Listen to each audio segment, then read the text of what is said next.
not substitute therapy, but it's extremely important because it's accessible, right? So, what is the general or the focus of the book? What do you want readers to actually get healing? How do you get there through the book? So part of the book is reflecting back on childhood, right? So what were those childhood needs that you had that unfortunately your caretakers were not able to meet for you, right? So we all are born with emotional needs, mental needs, physical needs. And unfortunately, our parents do the best they can. However, there are always parts of us that we have to learn how to shut down in order to fit into the home environment. So because of that, we learn to reject part of ourselves or even not be as authentic as we would like to be, because again, we're trying to, at times, meet the needs of our parents and we forget to meet our own. So part of the reason, so basically the book really focuses on reflecting back on childhood, and part of the stuff that I do is ask a lot of questions to have you think deeper about childhood and then connect it to how does it link to whatever is going on today in your life. Very nice, very nice. So basically what I'm getting, there's a lot of guided self-reflection throughout the book. Again, not therapy, but it's a beautiful thing to actually have a guide, write it in your own book, get into it through yourself and by yourself. And if you want to share it as well. So, you spoke on self-reflection. That involves a lot of vulnerability and a lot of accountability. How do you help the readers get to that point? So that's a interesting question. So yes, self-reflection is needed because the thing is, we're humans, and as imperfect humans that we are, it's really hard to hear what our imperfections are from other people. But if we hear it from ourselves and we're able to actually think about like, you know what, this is showing up in many different parts of my life. Like I'm constantly feeling manipulated. So let me self-reflect on where else is it showing up for me that I might not be aware of. So when you start to kind of look deeper and answer these questions, that can be really difficult as well. But when you're doing that process by yourself or with a person that's helping you, for example, a counselor or therapist, you're able to actually give it more, what's the word I'm looking for? More thought, because it's coming from you. And I'm sorry, did I miss any part of your question? How can pain be our teacher? Great question. So we were always taught that pain and negative feelings are a bad thing, right? So it always depends on the perception that we have when we look at these things in our lives. I think that pain is actually very informative because pain will tell you what it is that you need in order to fulfill those needs that perhaps you're not getting fulfilled, right? That could be by your partner, that could be by your mom, by your dad, by a friend, that could be by anybody. But the thing is that growing up, we were never really allowed to talk about negative feelings, right? And some of us really were met with anger or frustration whenever we as kids said that I'm angry or I'm sad or I'm crying. Typically we heard the, please stop it, go to your room, nothing's wrong with you, you're not supposed to be mad. So then as kids we're learning that, ooh, sharing my negative emotions is not a good thing, it's a bad thing. So then what happens, we begin to suppress those emotions. And now, as we suppress them, what happens when we don't speak about our negative emotions? Now that's a question for you guys. What happens when we're not speaking about our negative emotions? What do you guys think happens to us, right? Because the thing is also, we don't have the language to do that. We don't have the necessary skills to communicate effectively, nor listen effectively.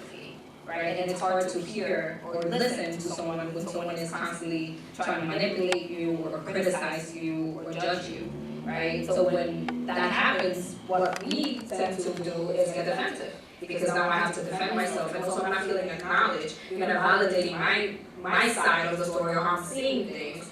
So now all I hear is, no, you didn't, no, I didn't do that. And that's basically what we also grew up hearing was a lot of, no, I didn't do that. No, that didn't happen. So now we find ourselves in relationships where we constantly are feeling manipulated, but we don't have the words to say that that's what's happening.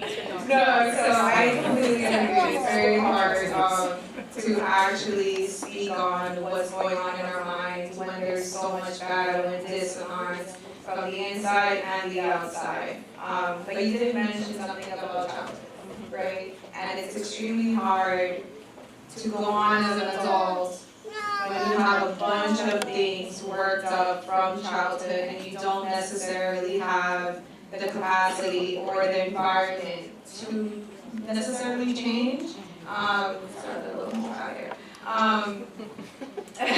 So yeah, but culture also has a ton of influence on that.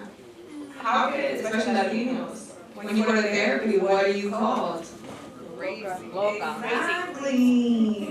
Not necessarily the coolest and not the most welcoming environment to actually change. What are your thoughts, or how do you feel about like trying to create a catalyst for change when you don't have an environment around you with the people who don't necessarily understand the concept or welcome change in that aspect?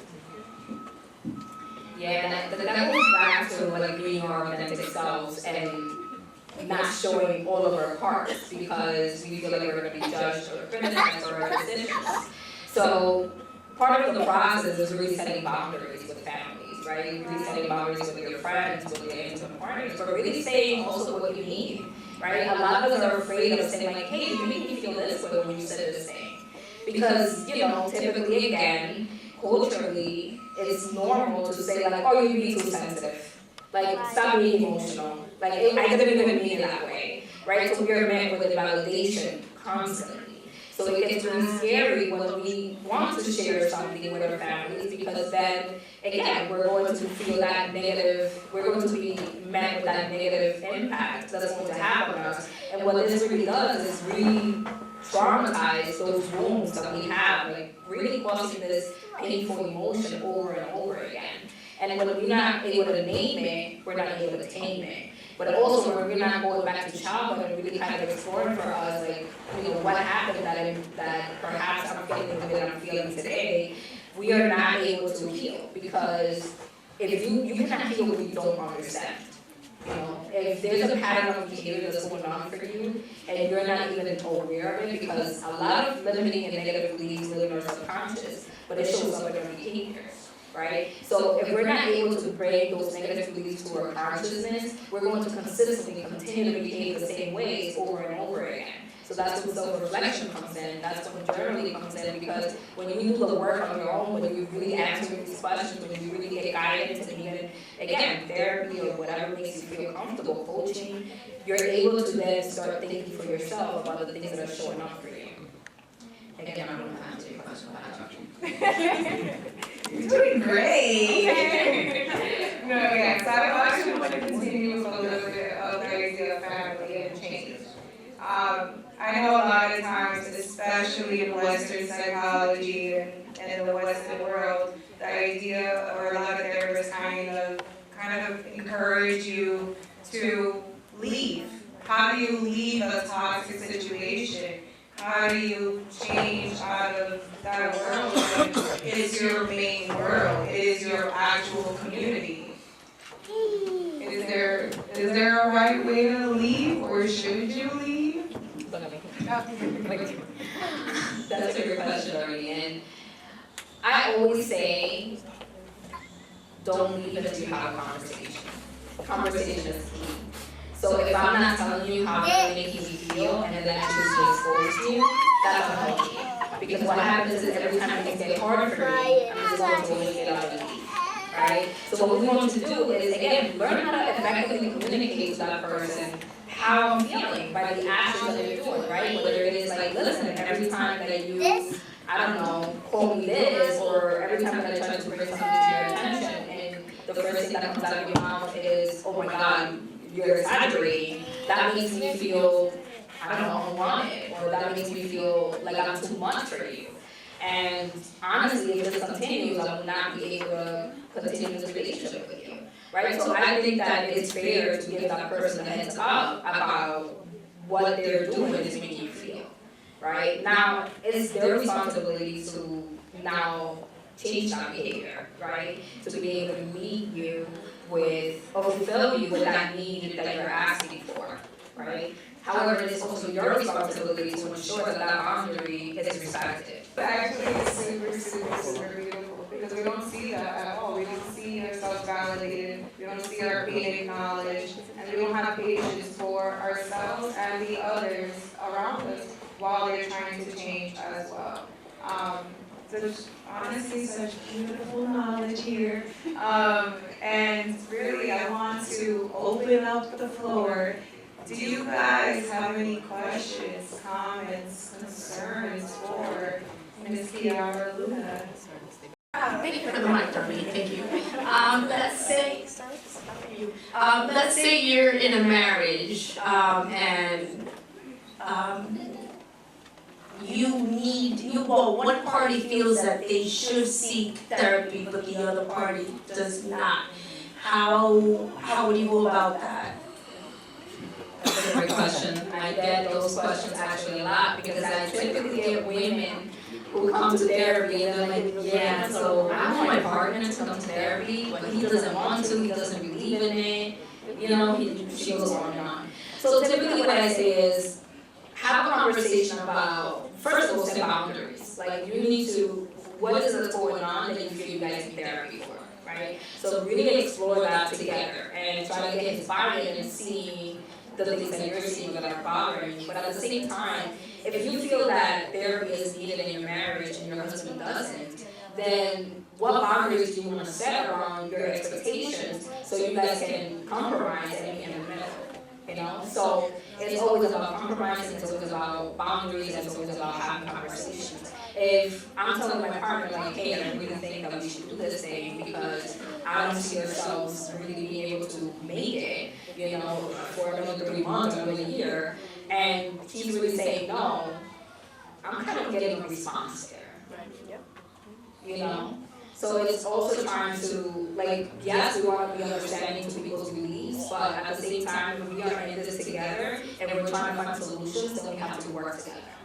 And if I'm telling you this is the only way that I can see us kind of move on from whatever it is that happened, and you're really not seeing that for me, then how can I'm going to continue to be miserable, and why would I want to live like that? How do we approach the people in our family who might have hurt us, even if it was a long time ago? Like maybe we're in a good place now, but those wounds are still showing up in different ways in my life or in our lives, because it's a collective struggle. One of the exercises that I do with my clients is write a letter to your mom or write a letter to your dad, right? And pour it all out. What was really painful in your life? What really hurt you? Because our parents are not aware of these things, okay? They're not. They don't know that we were hurt in the ways that we were hurt. So I typically say write it out, don't filter it, and then I want you to come and let it all out here. And once we let it all out here, we're going to explore ways on how we can have this conversation with your parents, right? And a lot of them are scared of having this conversation with their parents. And I know myself, and I am too, so I get it, right? So, but it's really kind of building that relationship and saying like, hey, I really want to talk to you about some things that really went well, but also things that really hurt me growing up, right? And and that is the most beautiful healing that we can give our children. And I don't think a lot of our parents understand that, right? That most of the healing that we get as adults right now is through having those tough conversations. But we don't like having difficult conversations, because again, it goes into so that means that I messed up as a parent. No, it didn't. Look how great it turned out to be. You really didn't mess up. It just means that I just want to let these things out. I just want to say it to you aware. And so now maybe in a relationship today, these things don't show up anymore. These things don't show up anymore. But yeah, having the conversation can be tough. But I think that it is necessary. Now there are going to be times that you won't be able to do that. So you cannot pause your healing or depend on that, because then you're gonna stay stuck. Hi. How do you start the journey of forgiving your family members for past trauma without that apology or I'm sorry? So your question was, how do we move forward without an apology? Right, without their input, or like if they refuse to move on or acknowledge their wrongdoings, how do you forgive for yourself? Yeah. So I always say that one of the most important relationships you have to have is the one you have with yourself. So I think that once you realize like, oh, this is not the place that I can get it from, is okay, how can I give that to myself? Because oftentimes, if our parents were critical towards us or really judgmental towards us, that's how we speak to ourselves. So we're constantly hurting ourselves while seeking compassion from other people. But it's hard to do that when we are treating ourselves bad. So it doesn't matter if other people gives us compassion and empathy, we're not giving that to ourselves. So even when other people give it to us, it doesn't feel genuine. It doesn't feel like they actually care, because we are that tough to ourselves, you know? So at times when you cannot get that from other people, kind of, check in with yourself and think about, how do I speak to myself? You know, when conflict happens, when difficult things happen in my life, how do I treat myself? Do I typically say, oh, I'm so dumb, of course this happened to me, right? So it's really analyzing, how do I treat myself, how do I speak to myself in difficult times? Because in happy times, we are happy, but we tend to not pay attention to those things. So again, how do I speak to myself, and how can I change that, Yeah, thank you guys. Can we please get a round of applause for Kiara? Truly beautiful person inside and out. Honestly, I have the pleasure of knowing what you become, what you inspire, how you inspired me. Every single person in your life is jaw-dropping. Like, it's crazy. Okay. And I truly do love you, and you are an inspiration to yourself, to your children, to your husband, to every single person in your family, and that that comes in contact with you. And this book is just going to create an even bigger outreach, so that they can see the Kiara that we all know, that we all get to talk to and get advice from 1,001 boyfriend girlfriends when we have problems. So it's truly beautiful. And I'm giving the mic for any final words. Thank you for that. That was beautiful. The last thing I would just say is that we all have different parts of ourselves. Okay? Sometimes we really have a hard time accepting that, you know what? Sometimes I can be a little petty. Sometimes I can also be a little manipulative to get what I need, right? And the thing is, we try to hide those parts of ourselves because, oh, that's not good. Yeah, of course it's not good if you're doing it without knowing. But even if you are aware that you do these things and you accept it, if you accept it, you're able to control those things for yourselves, right? So yes, I can be again a little petty. Yes, I can be a little manipulative. Just like I can be a compassionate, empathetic human being and gentle with people. So at times when people come to us and tell us, you know what, I felt like you were gaslighting me yesterday when you were talking to me. And again, activate the curiosity to want to learn how come you felt like what did I say, what did I do? Because the thing is that we get so defensive when we hear anything negative about ourselves. And just because we didn't see it doesn't mean it didn't happen. There's a lot of parts of us that we still don't know. And we still don't see, but other people are able to see it, right? So let people tell you those things. Let actually ask those questions, like how did that come? Like how did that show up? And learn about yourself and heal, guys.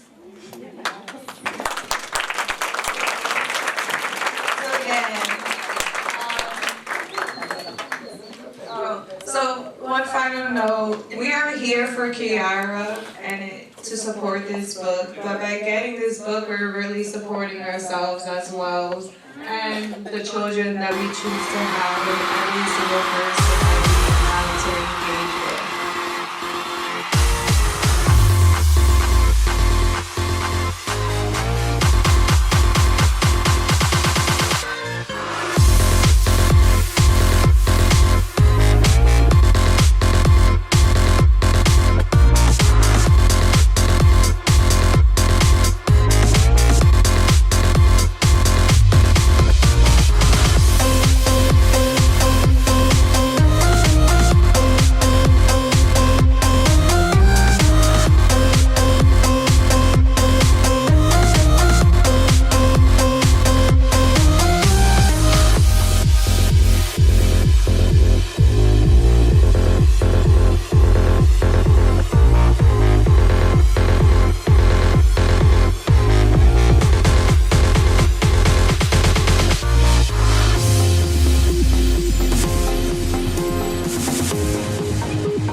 O papel de lija, o tire o gasoil, pero esa mujer yo la borraré. A esa mujer la borraré. A esa mujer la borraré. De noche tengo insomnio, no puedo dormir. Yo siento su voz, su cuerpo caliente. Su voz que me dice, papi ven pa' acá, papi echa pa' acá, papi ven a bañarte, pero esa mujer yo la borraré. A esa mujer la borraré.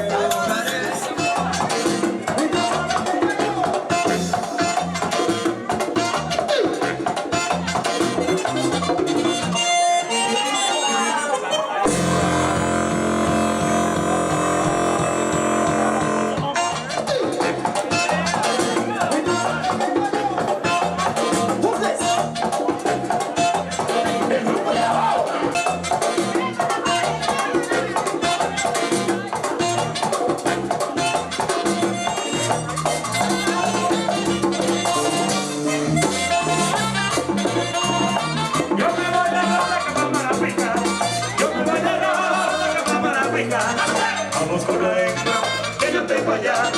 Vamos con la extra, que yo tengo allá. Que yo tengo allá, y vamos con la extra.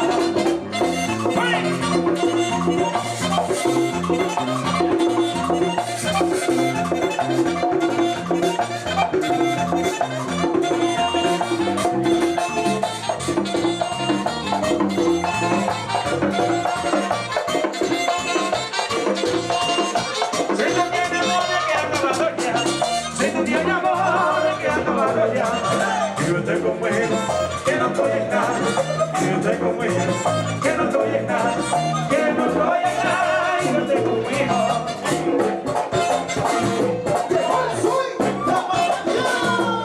You know me. El grupo de abajo. A mover esa colota, mujer. ¿Cómo te dice esa vaina?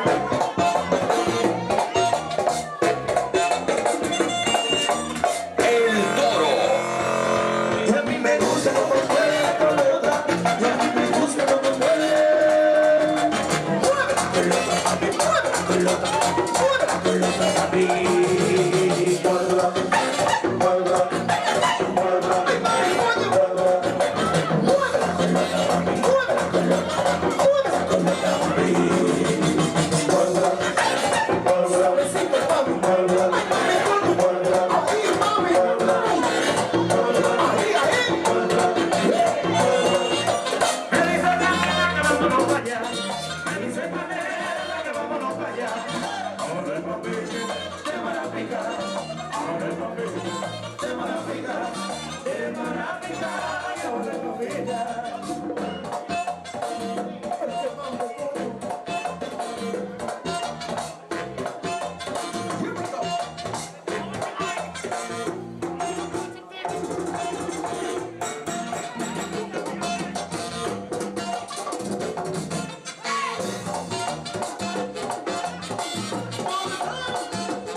Ladies and gentlemen, we got a public announcement right now from Kiara.